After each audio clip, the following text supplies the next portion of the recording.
जितने आस्था चैनल पर कथा सुन रहे हो, जितने फेसबुक और यूट्यूब पर सुन रहे हो, बहुत सावधानी से सुनना। 2 बार पशुपति व्रत कर लिए, आपने ये कर लिया, आपने प्रदोष कर लिया, आपने सोमवार कर लिया, आपने सारे अनुष्ठान कर लिए, बहुत सारे उपाय भी करे, तो 16 श्राद्ध चल रहे हैं, प्रयास करिएगा अपनी जिंदगी में।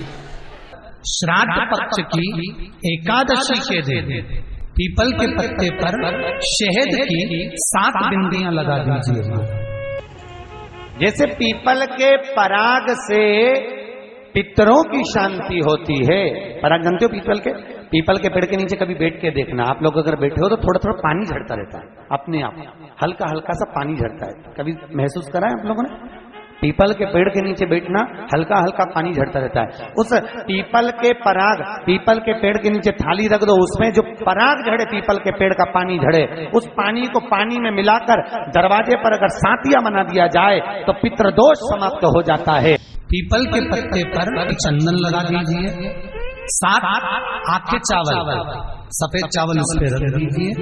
एक जौ, थोड़ी थोड़ी काली तिल उस पर रख दीजिए।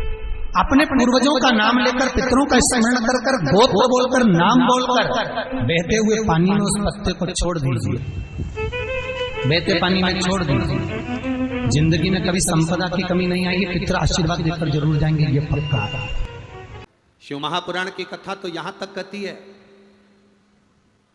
आपके पास में श्राद्ध करने के लिए कुछ भी नहीं है। 16 श्राद्ध में अगर आपको एक ब्राह्मण को भोजन कराने के लिए धन भी नहीं है, किसी बहन बेटी को देने के लिए कुछ भी नहीं है, अगर 1 रुपया भी आप अन्नदान में नहीं कर सकते हो, तो शिव महापुराण की कथा कहती है कहीं घास लगी हो, उस घास को हाथ से नोच कर, खींच कर गाय माता के अगर मुख में भी दे दिया जाए तो पितरों को श्राद्ध के बराबर फल प्राप्त होता है।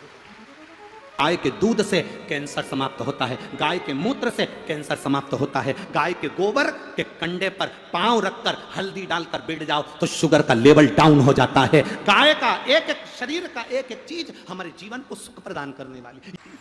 आप लोगों को मालूम होगा आरती के बाद कपूर क्यों जलाया जाता है? जितने लोग कथा सुन रहे हैं बड़े भाव से उत्तर दें। आरती के बाद कपूर क्यों जलाया जाता है? किस लिए जलाया? बहुत दिल से सुनोगे वो दिल से देगा। आरती के बाद कपूर क्यों जलाया जाता है? शिव महापुराण की कथा कहती है आरती होने के बाद मंदिर, देवालय, शिवालय, पूजन, कथा, सत्संग में कपूर जलाने का एक कार्य इसलिए है, कपूर अश्वमेध यज्ञ की पूर्ण आहुति का फल प्रदान करता है और हमें अश्वमेध यज्ञ का फल मिलता है, इसलिए कपूर को आरती के बाद जलाया जाता है। दुनिया में ऐसा कोई काम नहीं जो तुम नहीं कर सकते, ऐसा कोई काम नहीं जो तुम नहीं कर सकते। वशिष्ठ बाबा ने वर दे दिया, गाय के गोबर पर जो गाय का घी कंडा जलाकर छोड़ेगा, उसके पित्र, उसके देवता, उसके कुल देवी देवता उस पर कृपा करेंगे और उसका जीवन सार्थक करेंगे। दोष है, इसके लक्षण क्या? घर में अशांति होना, घर में 4-5 लोग रह रहे हैं, जरा जरा सी बात में क्लेश हो, समझ लो पितृदोष है। पितृदोष 1 रुपया कमा कर लाओ, 1.25 रुपये खर्च हो, खूब पैसा आए हाथ में दिखे ही नहीं, समझ लेना पितृदोष। 4 दिन दुकान अच्छी चले, बाकी के समय बैठना पड़े, समझ लेना पितृदोष। घर में बच्चे चिड़चिड़े हो जाए, गलत संगति में डूब जाए, समझ लो चिड़चिड़ हो रहे हैं, पितृदोष। घर के बच्चे माता पिता का आदर न करें, सम्मान न करें, तेज आवाज में बात करें, समझ लो पितृदोष। पितृदोष मालूम पड़े। और इतने से भी अगर आप नहीं समझ सकते, परिवार का कोई एक व्यक्ति जब जब भोजन करने बैठे तब तब उसकी थाली में बाल आए, भले वो होटल में खाए तो भी बाल आ जाए, वो कहीं खाना खा रहा है तो बाल आ जाए।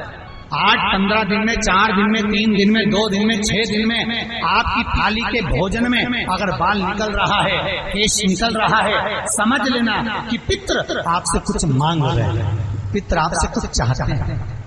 क्योंकि पितृ बोलते नहीं आता, केवल घर का व्यक्ति जब भोजन करने बैठेगा सब अच्छे से बनाया, सब अच्छे से करा, फिर भी थाली में अगर बाल निकल रहा है। और कोई व्यक्ति ऐसा होता है जिसकी थाली में बार बार बाल आ रहा है, वो कितने ही केले, पत्नी को भी कह दिया, परिवार को भी कह दिया, तो भी वो होटल में खाएगा तो बाल आ जाएगा, अचानक आ जाएगा, भले पानी पिएगा तो आ जाएगा, कुछ खाएगा तो बाल आएगा, 8 दिन में 15 दिन में 6 दिन में उसके भोजन में बाल आएगा ही आएगा। समझ लो कि फिर कुछ कहना है, कुछ कहना अच्छा।